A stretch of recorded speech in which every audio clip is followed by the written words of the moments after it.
you have not guarded access to you. Because you're so approachable, people are not willing to pay for access. Hello and welcome to the Persuasion Show. My name is Bushra Azhar and I will teach you how to hack your way to a rebuttal-proof argument and a back-button-proof website. Now, I should warn you, 90% of what I say is extremely intelligent and articulate and scientific, and about 10% of what I say is nothing more than ramblings of an unhinged mind. The only problem is I keep mixing up that 90% and 10%, so I'm not really sure which one is which. So if you can keep track of that, good luck. And today's session is all about likability versus authority, and which one is more persuasive and how to engineer it, right? Most of us we actually think that it's an either-or situation. And in some cases, it really is. So in my case, for example, I have a very likable brand. No, I'm not saying this to show off, because once you hear the cons of having a likable brand, you will probably understand that it's not always something to be proud of. But before we dig into what each part entails, I want to first tell you what do I mean when I say likability, or what do I mean when I say authority? Now, when you show up online, you have a certain brand, right? And every time I talk about brand, people think branding is all about your website and the colors and the fonts and the logos. And yeah, that's a small part of your brand. But a brand is much more than that. And the aspect of your brand that I'm talking about in this session is basically about how people perceive you as a person. Now, if you're a likable person, if you're a likable brand, then you are more approachable, you are more open, you're easy to laugh, you laugh a lot. You engage with your people. So if someone posts a comment, you would reply to them, you would engage with them one-on-one. You have this girl next door kind of vibe, right? You also use a lot of self-deprecating humor, which I use a lot, just as you probably witnessed at the start of this show and every show. And you're also you're very relatable, very approachable, and that's the kind of brand that I have. And from a celebrity standpoint, that's the kind of brand Ellen has. Ellen, my ideal celebrity. I absolutely love Ellen. But if you watch her shows, you will see that although she's extremely funny and she's really good at making her guest feel at ease, she also uses a lot of humor, but none of her humor is mean, right? And she's really good at making her guests feel important and feel good and open up. So she has that likability brand going. She uses a lot of self-deprecating humor. So her jokes are not mean because her jokes are pointed at herself. And that's one way to build that likability. Now, the downside to building that brand, because I have that brand, so I know from personal experience, the downside of building that kind of a brand is that there isn't a lot of mystique. There isn't a lot of mystery around your brand. And people do take you for granted. People will take you for granted because you're that approachable. You will be taken advantage of. People also will not pay for access to you because you have not guarded access to you. Because you're so approachable, people are not willing to pay for access for you. I am really lucky that people pay me thousands of dollars to get access to me, and I'll tell you honestly, and again, this is a dose of that self-deprecating humor. It's probably because I live in a different continent, so obviously if they want to meet me, they will have to skip continents. But that's one of the cons of having a likable, relatable brand. Your proximity isn't as valuable because you've made your proximity or your friendship or your connection so open, so easily available that your proximity is not valuable anymore. Now, this is not true for Ellen because she's a celebrity, but this is true for online businesses. So if you want to build a brand that is likable, do keep in mind that there is that downside, that you are not going to be as exclusive as if you're very likable, again, kind of like my brand. Now, the other side of likability is if you build an authority brand positioning. Now, if you're an authority brand positioning, then the first thing that you absolutely should not do is self-deprecating humor. So you don't make fun of yourself. You do share kind of your struggles, but you make sure that you only share those struggles that make you look stronger, right? So you don't struggle, you don't share pictures of you or stories of you that make you look like a loser. Instead, you use them in the context where it was like, I was a loser and now look at me, I'm a winner. So you absolutely do not use any self-deprecating humor. You have that air of mystery. You also have that air of better than you vibe, right? So the other person looks at you and thinks, oh my God, she is so much better than me. So you have that. A lot of that comes with premium positioning, but even if you don't have premium positioning, you might see a lot of people online who have this vibe where it's like, I'm different, I'm better. There's also that elitist angle going, right? So it's not like they will not post pictures of them in torn PJs like I do, or stained t-shirts like I do. I don't always look like this.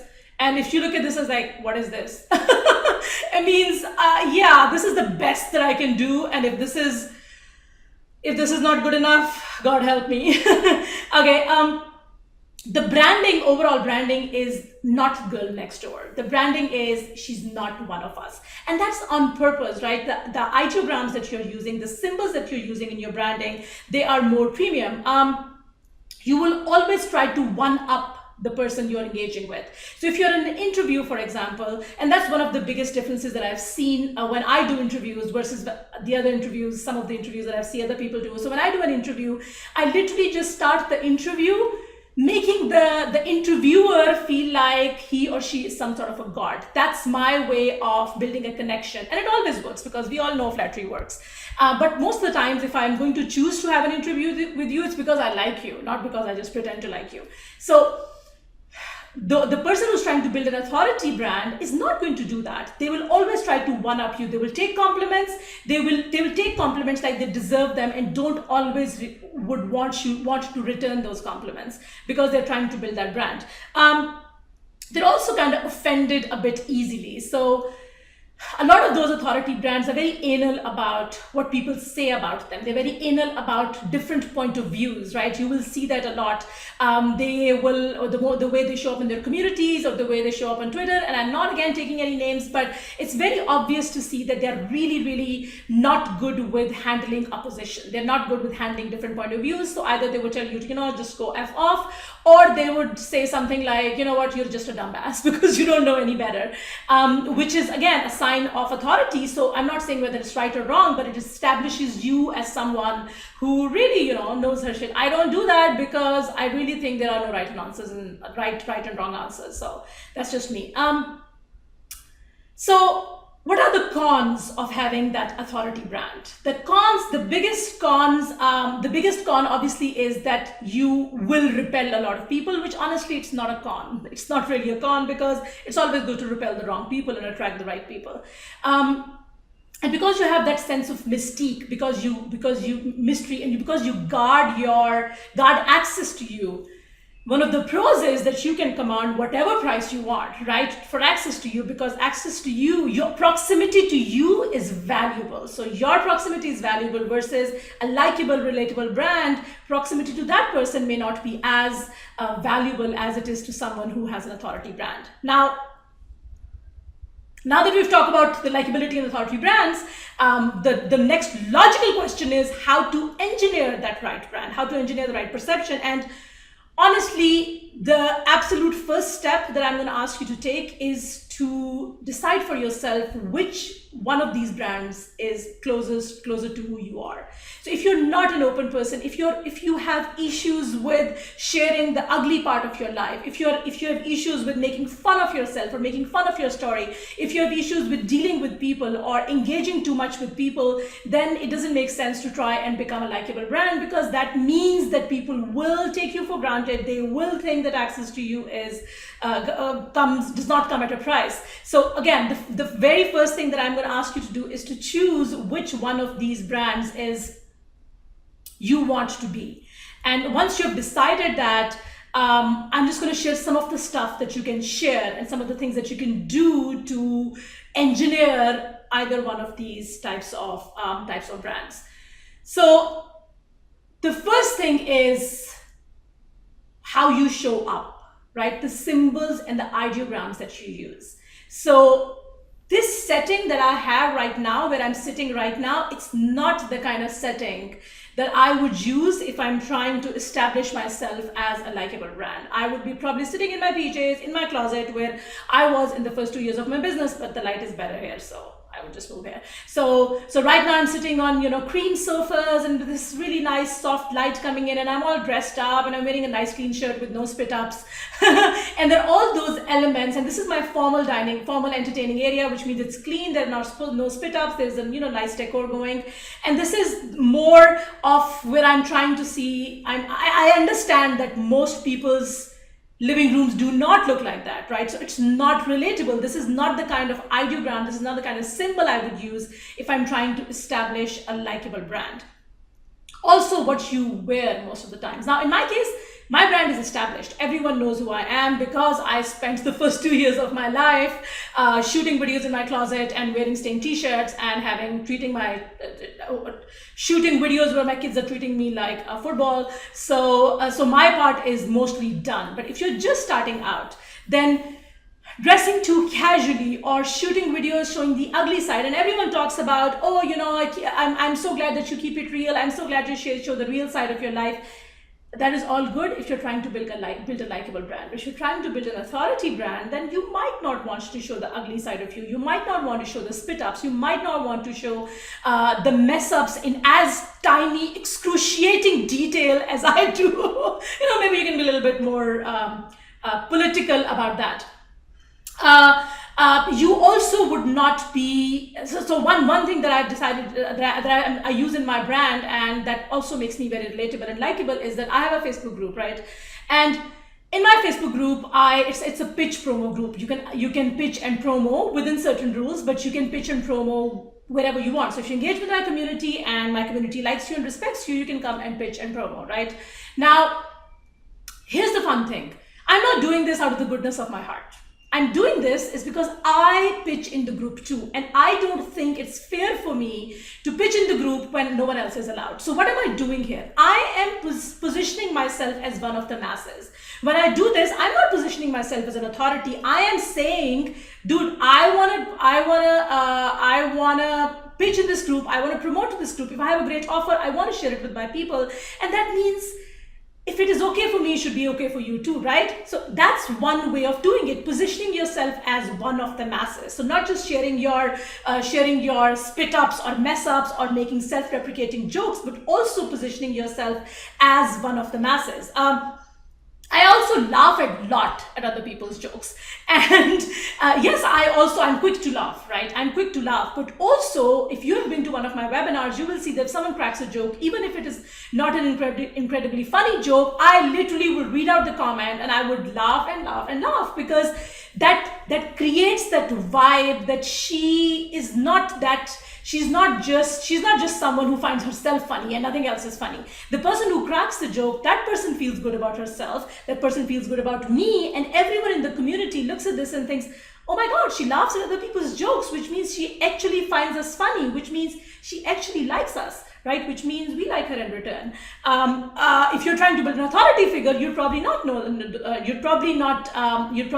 do that. Same for compliments. If someone gives me a compliment, if you've been in my community, you will see that if someone gives me a compliment, most of the times, about 90% of the times, I literally write a love note to that person for giving me a compliment. And I've been in other groups. Most people, when they give a compliment to the leader of the group or to the community, the leader of the group either just likes that comment or would just say thank you.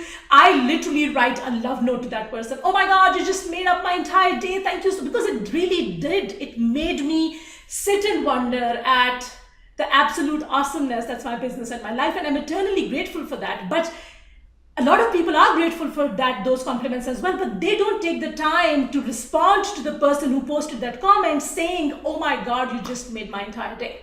And that is what likability is all about, where you literally treat every single love note, every single compliment, every single joke as life-changing. And the person who's passing that compliment and the person who's cracking that joke and everyone else who's watching, they look at you and they think, oh my God, she really cares. She really understands. She really knows us. Now, access to you. So if you're trying to be more likable, then you need to understand that it comes with more access to you. So one of my biggest issues, and I'm putting it out there for everyone to know, my biggest issue is I wake up in the morning and the moment I hear the ping of my Facebook Messenger, I want to kill myself, because I just get so many Facebook inboxes because people think that because I'm accessible, because it's okay, and therefore they can, instead of emailing, even if I keep telling them, please email my support email, please email my team, they would still just inbox me because they feel it's easier. And that's a part that comes with being more likable and being more accessible. Yes, it's harder to cope with. Yes, it is a lot of work. Yes, I feel guilty if I don't get back to these people, but that's the price that you have to pay. People will also try to, because again, it's not like they're trying to be mean or manipulative. It's the brand that you've built, right? They would expect you to, they would want you to give them feedback or consulting or work or or opinion or coaching because you have not guarded access to you. So if you want to position yourself as an authority brand, then one of the things that you need to be careful of is that you really need to guard access to you. That means not everyone can just pick up the phone or send you a Facebook Messenger and reach out to you, especially if you want to sell access to you. So if at any point you want to sell one-on-one access to you at a premium price, just make sure that you guard it with your life from the very start. Because if you do it the way I do it, where I'm like open to everyone and I would just write emails and I would send voice notes and to random people who drop me notes, right? Random people who sent me emails, random people who send me inboxes, I would just record an audio note, kind of giving them a mini coaching session.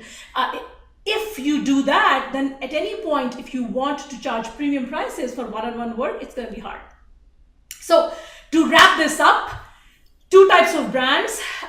Again, there is none of these is right or wrong. There is a likable brand, which is more like the Ellen kind of brand or my kind of brand in online business. Then there is the authority kind of brand, which is more like the Oprah kind of brand, where there is a certain distance. It's not girl next door. It's more authority. It's more, I will just die if I ever get to meet this person. I will just die if I ever get to meet Oprah. That kind of vibe going. None of these is wrong. I have personally found the likable one to be more persuasive simply because in online businesses, it is harder to feel connected to the person behind the screen. And if you are more likable and more approachable and more relatable and you share that ugly part of your life, not sitting in all this kind of posh place and wearing nice clean clothes and wearing a face full of makeup all the time, if you do that, it's easier for people to relate to you. And when they relate to you better, they buy from you more, right? So that's what I have found in my business. But there are a lot of authority brands out there who are making a lot of money and they don't even have to dread their Facebook Messenger. So probably they are winning and I'm the one who's losing. But this is us at the end of this show. I hope you found this distinction interesting and useful. You don't have to choose any one of those, but just keep those in mind when you're going about your work, sharing your social media posts and sharing your pictures and making your videos. Just think of me and that's it. That's it from me now. So wrapping this up, this is Bushra Azhar signing off. Not always looking like this, not always being so chirpy and hip.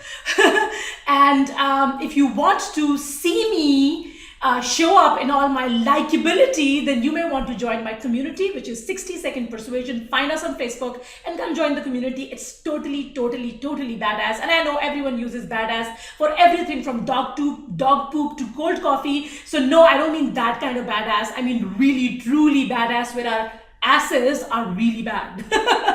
Okay, and if you want to grab a copy of the Ultimate Guide to Persuasion, which is an absolutely fantastic piece of prose, you can go to thepersuasionshow.com. I will see you very soon with another episode of The Persuasion Show.